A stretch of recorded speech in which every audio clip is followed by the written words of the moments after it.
Assalomu alaykum hurmatli kuzatuvchilar. Bugun sizlar bilan tezkor aviya. Bugun Samarqanddan uchadigan O'zbekiston havo yo'llariga taalluqli reyslarni sizlarga tanishtirib o'taman. Ungacha sizlar YouTube kanalimizga obuna bo'lib qo'yishni unutmanglar. Keyingi videolar sizlar uchun manfaatli bo'ladi inshaalloh. Xo'p, birinchi reysimiz Samarqand Vnukovo yo'nalishi 3 vaqtda Samarqand vaqti bilan 21:15 da samolyot uchadi. 23:30 ga Vnukovo vaqti bilan borib qo'nadi. 3.600.000 bagajli esa 3.400.000 bez bagaji chiqadi.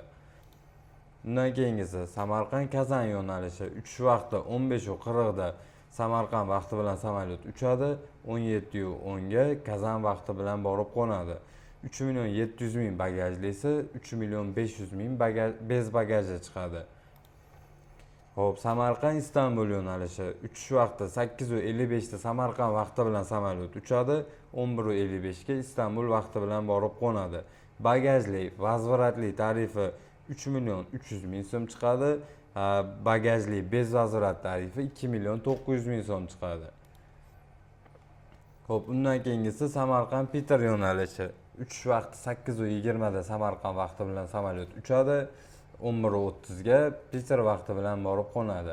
Bagajlisi 3.700.000, bez bagaji 3.500.000 chiqadi.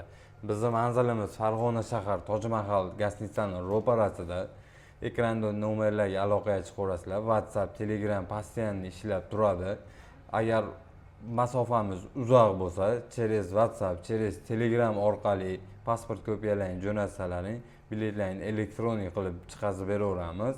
Biletlar 100% ishonchli va garantiyali bo'ladi. Eng asosiysi, aeroportda sizga hech qanday muammo bo'lmaydi. To'lovini siz xohlagan usulda qilishingiz mumkin. Naqd pul yoki plastik karta orqali.